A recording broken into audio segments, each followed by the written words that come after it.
Hello everybody and welcome to our first Lifehack this year. Some of you may remember me from about a year ago. My name is Patrick from the NUMECA/Cadence office in Germany. And back then we did our first Lifehack on the Agile engineering design system, which is basically a tool that enables you to design a turbo machine from scratch. So to get you up to speed, for those who haven't seen the Lifehacks, I please encourage you to review them. Basically, the idea is that you start off with a meanline tool that depends on the type of turbo machine that you want to design. So for instance, if you would like to create a centrifugal compressor, you would use a tool named Compile, which is a meanline design tool, and then use the Agile link to transfer the results to AxCent, and then continue there with a more detailed 3D design and 3D flow analysis. And that is basically what we showed. And then we got some feedback from customers who said, hey, those meanline tools are nice. However, we would like to use our own ones. So many have their own experience and created their own meanline tools in Excel, MATLAB, Python, you name it. And they asked if it's basically possible to start off an AxCent from scratch. And that's pretty much what we are going to do today. So the idea or the objective is to design this radial fan right here, or better, create it. Everything that you see right here from scratch in AxCent. And so as just we get started, I'm just going to close this and create a new project here in AxCent. The first thing AxCent will ask you to enter is a title for your design, which in my case will be my radial fan, and then continue. Second, I will have to select a type for the turbo machine, which is fan in my case. The units I will keep as default with one exception. I will change the unit for the volumetric flow rate to cubic meter per hour, which is a more common unit fan business. Sorry about that. So my volumetric flow rate will be 80 cubic meters per hour. I will start off with a rotation speed of 1600 RPM and with a blade of approximately 27. That might be a little bit much, but so we will have the possibility to change all these settings later in AxCent. The rest I will remain, or I will leave as is. Again, I encourage you, if there are any options here or anywhere in AxCent you don't know what this option actually means, you can always press on help, and then AxCent will offer you a list of all the options that are currently present in this window. Here I will have to enter my fluid properties. So since this is a fan, it's obviously not a compressible case, so I will just enter a density here and keep the remaining settings. Here we will have to select a few options when it comes to the flow modeling. So in my case, I will choose the two-zone model. The two-zone model, I think I talked about this very briefly last year in the Lifehacks. The idea basically is that you model the flow as one part being completely isentropic, so no losses, and one part contains all the losses, which is the secondary zone. And you just have to tell AxCent how big and how much mass you estimate is contained in this secondary zone. So I think, if I'm not completely mistaken, for this case, I chose 0.4 and 0.2 for the mass. And for the deviation, you could either enter an absolute deviation or a slip factor, both possible. I will choose an angle for the deviation And almost our last setting or input that we have to provide are the dimensions of your impeller. So in my case, I'm choosing an exit radius of 80 millimeters for both hub and shroud. The inlet radius will be, let me just give me a second to take a look at my cheat sheet right here. The inlet radius will be 45 millimeters. 50 and 5. So these are obviously dimensions that you get from your mean line calculations. But as I mentioned, everything we set here, we will be able to change later. Okay. And there we go. And the last input required is AxCent will want to know how we want to define our blade. So for instance, we could use this setting right here, which is I actually use quite often, so independent hub and shroud. However, since this is a simple radial fan, I will choose a 2D wheel with a bezier beta diffusion. And that's pretty much all there is for now. So let me just switch to a different layout. So again, a lot of which what I'm doing here, you will have seen in the Lifehack 1 year ago. If I go too fast here on occasion, just take a look. So as you can see, we have a very simple design here. No thickness, no beta distribution. We just provided the dimensions of the wheel. The next step will be to apply a certain thickness to the blades, change the leading edge, and change the beta distribution. Now, before we continue, I would like to save the current state of this design.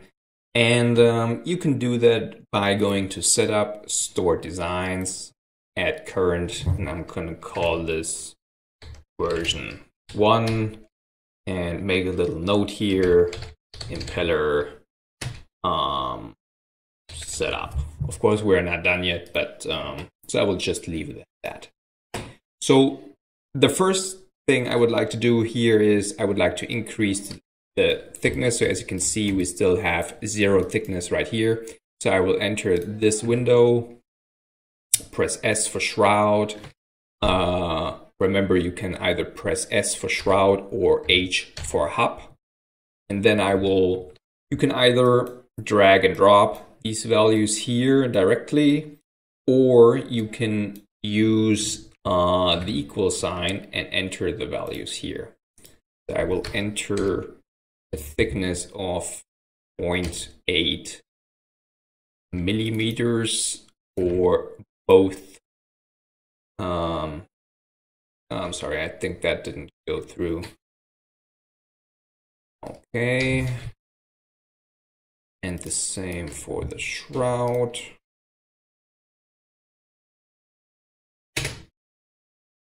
And now we should be seeing that the blades have a finite thickness. Perfect. Then I will go to the beta distribution.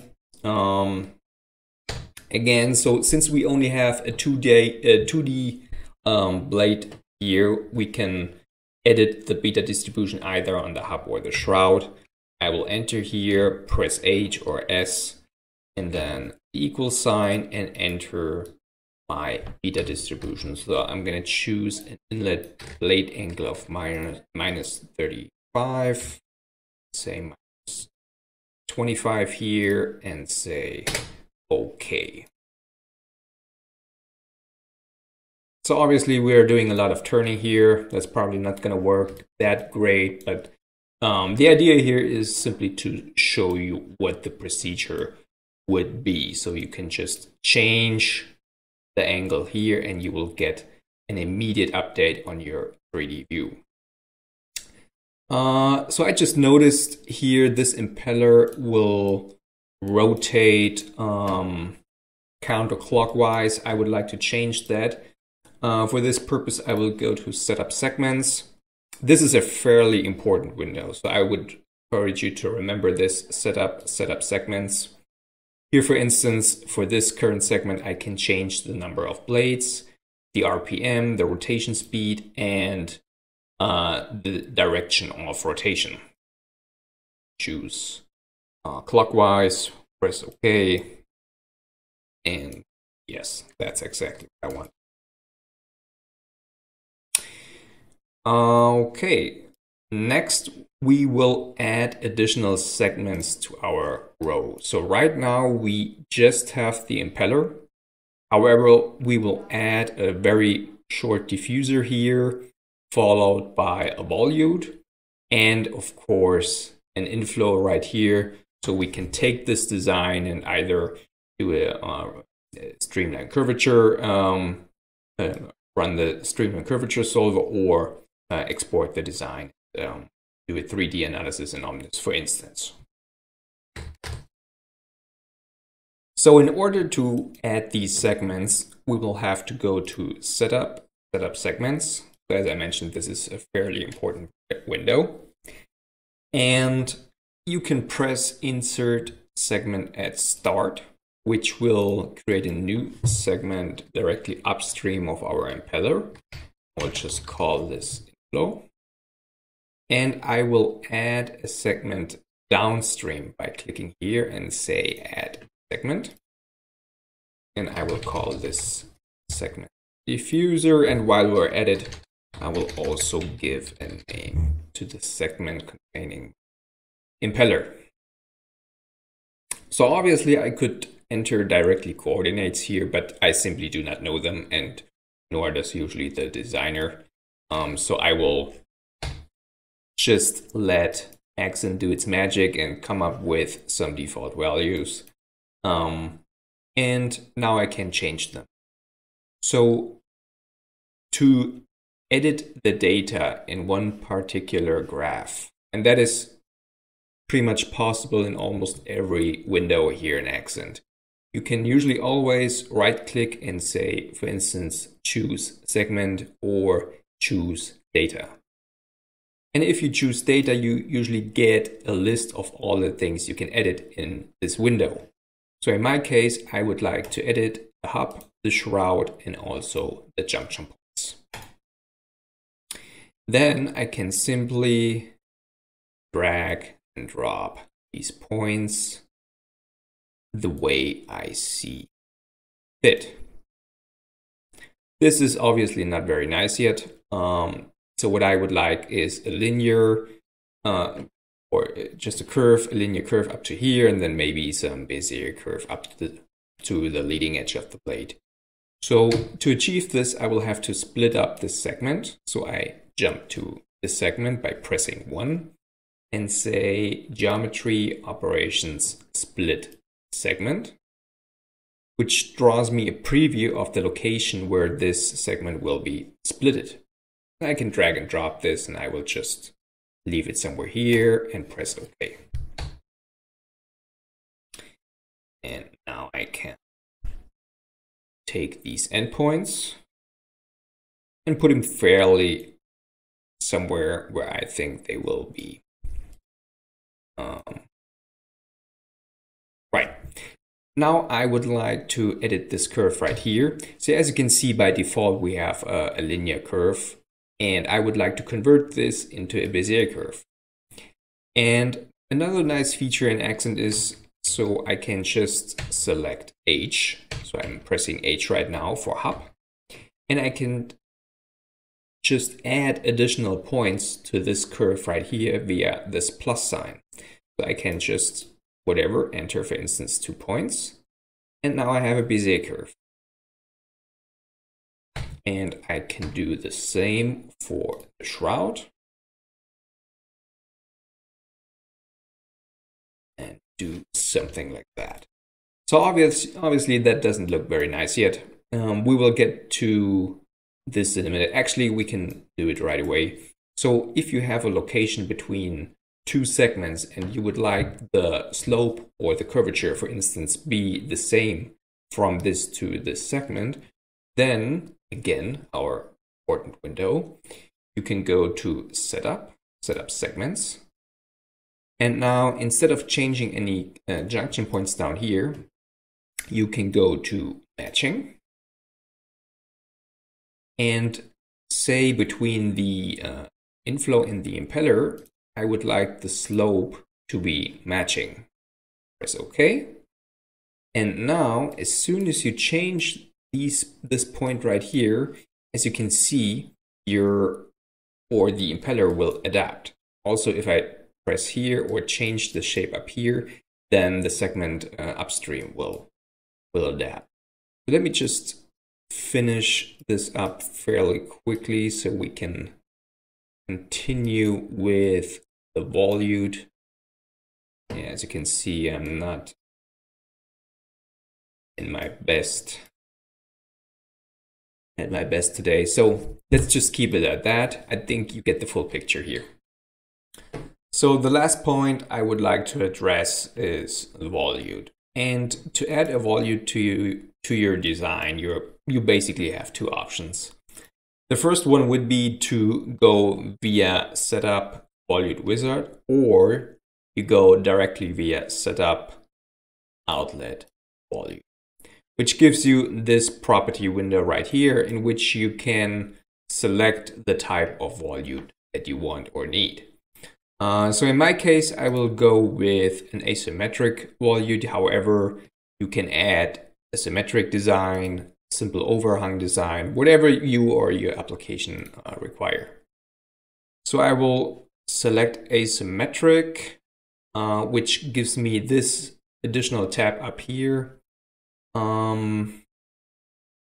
where I can edit different segments, also shown and explained here in this figure. I will just keep the defaults. Let's see what that brings me. Okay, I think I'm gonna decrease this radius right here. Oh yeah, I also obviously toggled this option. This option right here is actually quite nice. So if you are not able to, or if you cannot work with this overhang type, you can always just switch back to this, and then you have an overhang at this location. Just going to deactivate this. Also quite nice for the asymmetric shape, you could use this option right here saying edit shape using control points. Let's see, I really hope that I won't screw this up, but if it's working, you can simply drag and drop this shape how you need it or how you prefer it. All right, let's see if this works. Fingers crossed. Let's say okay. So let's see if the 3D shape is generated. You just go to Window, then 3D. Then as you can see, it worked quite well. So we are still not seeing the final shape of the tongue here. That is something we can take care of rather quickly. I just go back to Volute, Tongue, and I'm going to say Generate Tongue Shape.